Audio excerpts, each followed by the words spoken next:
Great. In this video, we are going to go through one of the many labs within Chapter 6 that helps us illustrate the importance of creating centralized support departments as opposed to decentralized support departments. And so what we're going to do is look at a data set that's going to help illustrate how you might be able to go through data and determine the costs associated with the decentralized operation versus a centralized operation so that we can help in informing decision makers on whether or not they should create a shared central support services. Okay, so to do that, I'm going to take us through these steps associated in Chapter 6 for the Data Analytics Mini Lab because there's quite a lot of very specific steps. Like there's a few different ways we can go about this, but they want you to go through a very specific way. And so because they want you to go through a very specific way with some very specific formulas, we're going to follow kind of step by step some of the instructions that they provide in order to complete a worksheet that's provided to us. So if you download the worksheet Mini Lab 6 data, it will have the template that it wants us to fill out. And again, because it's a specific template, they want it done a very specific way. We're going to follow some of these instructions and we'll kind of go step by step here. So we can kind of look at what they're giving us so far. We've got minimum weekly hours needed, maximum weekly hours needed, average weekly hours needed. To give us context on what we're looking at, it says Rayburn School District is a collection of 8 schools, K through 12. While the schools are located in the same county, each school currently has an independent IT specialist who maintains technological equipment for teacher staff, etc. The superintendent of the school is considering whether to create a centralized IT office that will house all IT support personnel for all the schools.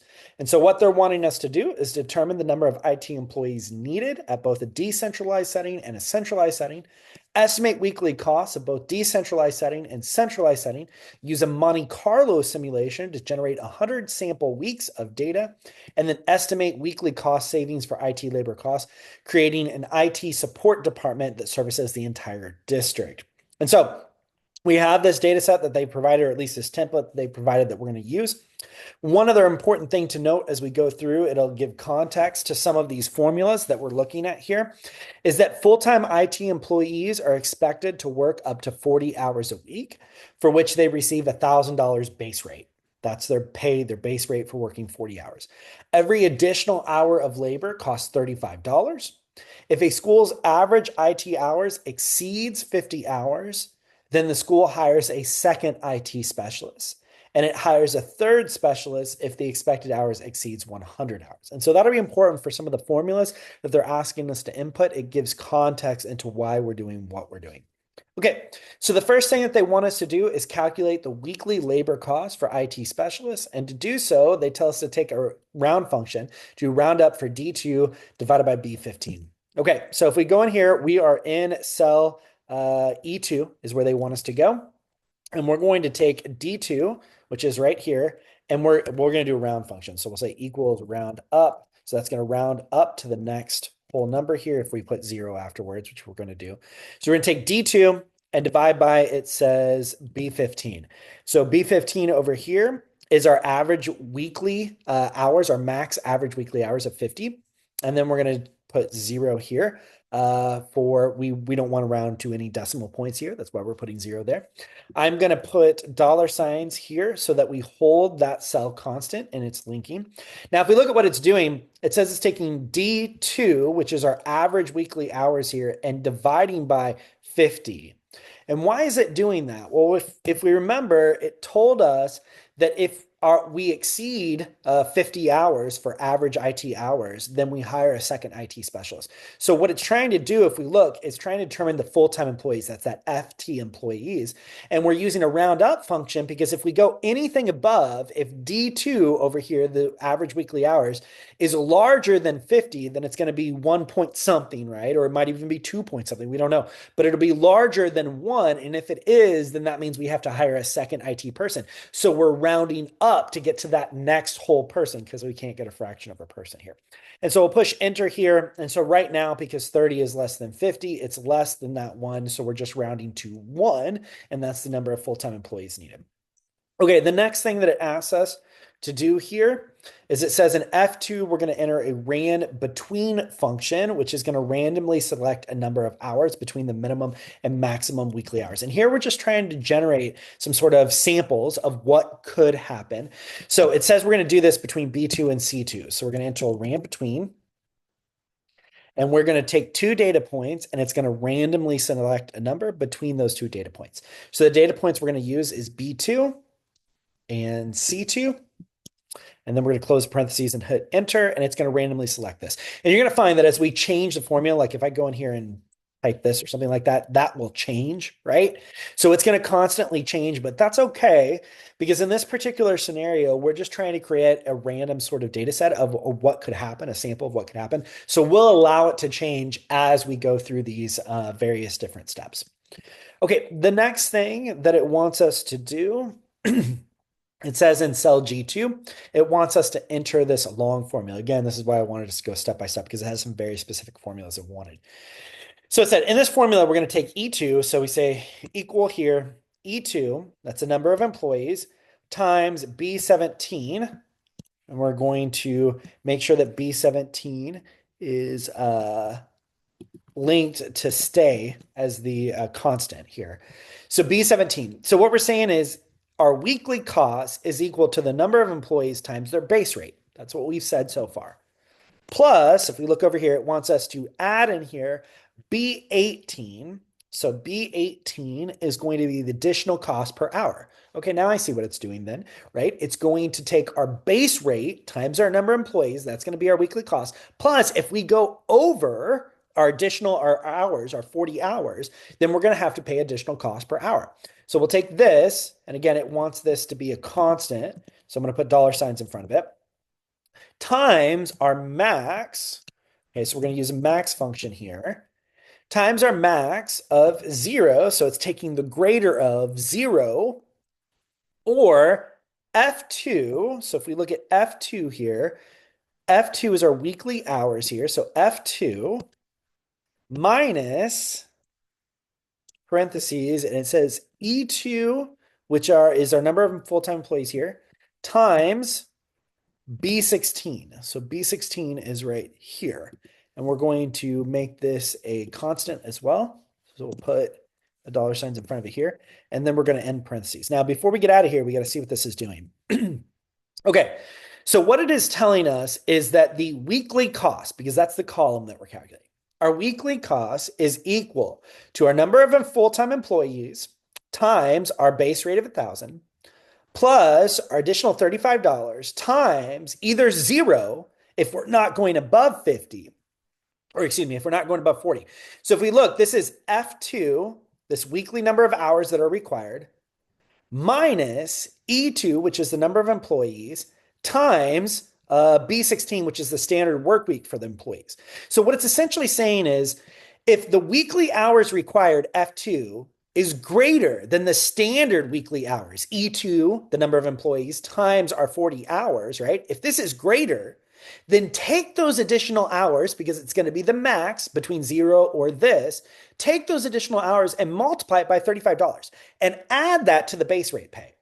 But if it's not more, if F2 is less than our number of employees times the standard weekly hours of 40, if it's less, then this will actually be a negative number, which means 0 will be greater in the max function, which means we'll take 0 times the $35, or in other words, we won't pay the $35. So that's what this formula is trying to tell us when we do that calculation. So we'll we'll push enter.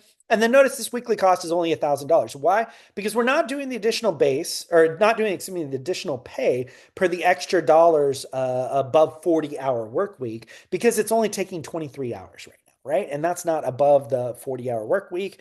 So we're not having additional costs. So it's just going to be the base pay. That's what we're saying. Okay.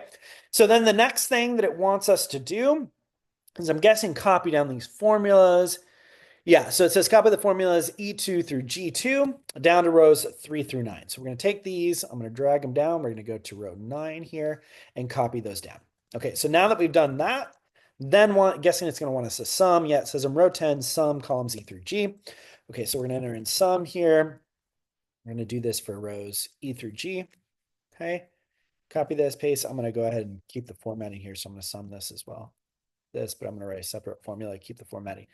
And I'm going to go over here, put the lines back just to keep the formatting the way I want it. Okay, so now we have this. It looks like this was centered, so I'm going to move this back over so that it lines up, or we can just move this all centered, I guess. Sorry, I just want the formatting kind of the same here. Oh, that's not going to work unless we change the format. So we'll leave that there. Okay, so our next piece that we're going to do, it says, is we're going to set cells D12 and F12 should be set equal to D10 and F10. Okay, so D12, and it looks like it's already set actually, should be equal to D10, and F12 should be equal to F10. So we'll set those equal, meaning we're pulling down the average weekly hours down to shared services, and the weekly hours here, whatever the RAM between function is calculating, and it'll change, down to shared services as well. Because what we're trying to do is compare the shared service, this centralized cost, to what a district decentralized cost when we have individual employees at all these other schools, right? So what will be the cost there? So the weekly hours has to be the same when we do this because we're comparing centralized versus decentralized. So we need those inputs to be the same. And then in order to fill out the remaining cells, we're going to put cells E12 and G12 are going to have the same formulas as in E2 and G2 because we're going to do the same calculations here. So we're going to go here. We're going to take these formulas that we got here, and we're going to paste that in here. Make sure that's pulling over. Oops. Here, actually did that wrong here. I'm going to do undo here, and I'm actually just copy this down. It pulled it wrong if I did it like that. So now it's pulling right because I want this cell right over here, this D12. I want this. Instead, when I actually entered into the cell, it actually pulled it down and matched it back to D2, which is not what I wanted here. And then over here, I'm going to want to do the same process here. So I'm going to drag this down here and paste this over here so that we've got G2 down into G12. Make sure this is pulling right. And yeah, it's using the appropriate amounts we got here. So I'm going to go ahead and change the formatting back around this square.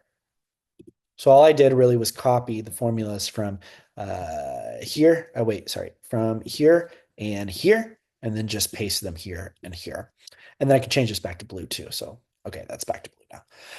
Okay, next thing that it wants us to do is use a Monte Carlo simulation to generate not just this one sort of scenario here, but generate multiple scenarios using that same sort of process to find out what we would sort of average to. So that's what we're trying to do. So we're going to use 100 different scenarios, creating these random sort of variables that we have here within the max and min in order to figure out what we would sort of converge into. That's what we're doing here.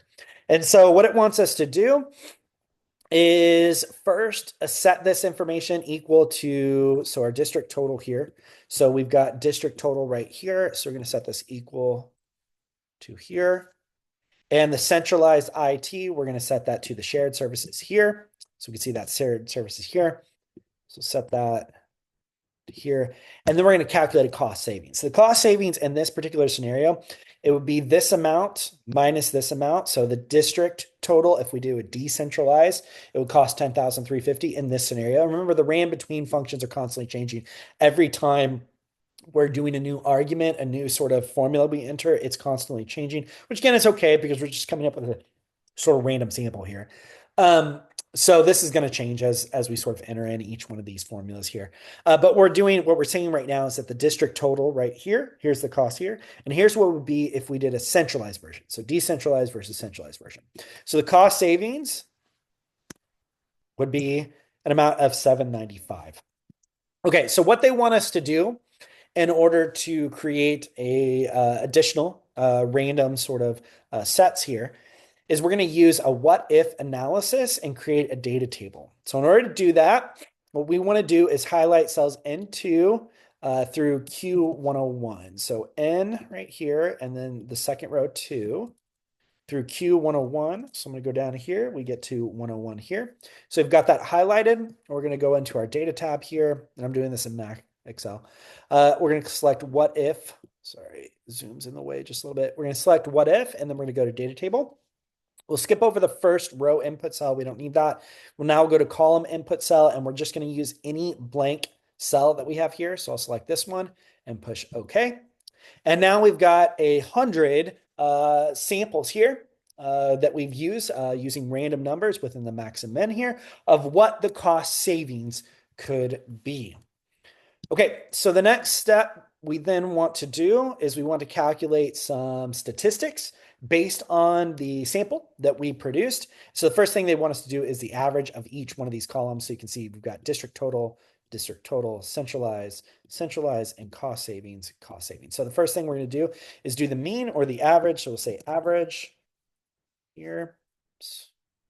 And we're going to select all the district total here.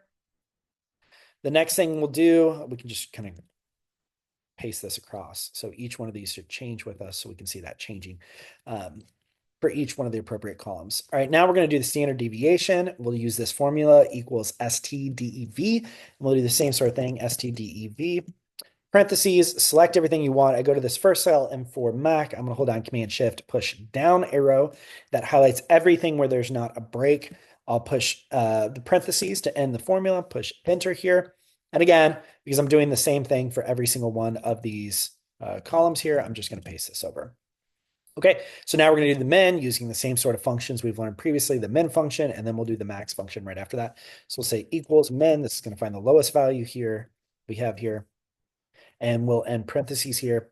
Notice this is 10,000. We'd expect that to be the case because the lowest sort of scenario under the district total is the scenario where we don't pay any additional $35 per week. We just have the $1,000 for each one of the schools, and we have these schools listed out. And so that's why we'd expect the amount to be that. Okay, we're going to copy this over, and then we'll go on to the max using the max function, finding the highest value. And we'll copy this over too. Okay. And now what they want us to do, I'm going to go ahead and clean up the formula real quick on this. Or excuse me, the formatting on this. They now want us to calculate what our expected weekly savings is. So what they're wanting us to do is take our average amount here. So we'll take J2 right here, our average amount for district minus K2 for our centralized here, right? And to get our estimated weekly savings that we have here. So we'll take this minus this here, and that will produce our estimated savings. Okay, so now we've got data to answer the questions that we wanted to. If we go back to these questions here, but we're going to use a visualization just to make it a little bit more clear. We wanted to determine the number of IT employees needed, both in a decentralized setting and a centralized setting, and we've got that here, full-time employees needed in both decentralized, centralized. Then it says we wanted to estimate the weekly costs in both a decentralized setting and a centralized setting. So we've got estimated weekly costs. And then we've also got these in various different scenarios here. It says use a Monte Carlo simulation to generate 100 sample weeks of data, which is what we just did here. And then estimate the weekly cost savings and IT labor costs from creating a support department. And that's what we've got right here. So now just to make this a little bit more clear, we're going to create a chart. So what we're going to do, just make sure we didn't miss anything else they wanted us to do. No, it looks like that's everything. So we're going to use a histogram to create, or a box and whisker within the histogram, to create a graphic illustration of the range in which the costs could be at and where they sort of fall, where they're most statistically likely to fall here. So what we're going to do is highlight, so they want us to highlight these two. What do they tell us what they want? Yeah, the O1 through P101. So these two are what they want here. We'll go up to insert. We're going to choose under the histogram, choose a box and whisker. And so this gives us an idea of our weekly cost. I'm going to drag this up, kind of get it a little bit closer to here. And we can see that clearly there seems to be some cost savings that are likely to be had if we were to switch to a centralized version represented in this orange here, as opposed to the decentralized version, which is what they're using right now. So we'll call this weekly costs here because that is what we're representing here is weekly cost. And so this takes us through the mini lab for chapter 6. So I'm going to go ahead and stop the video and stop sharing.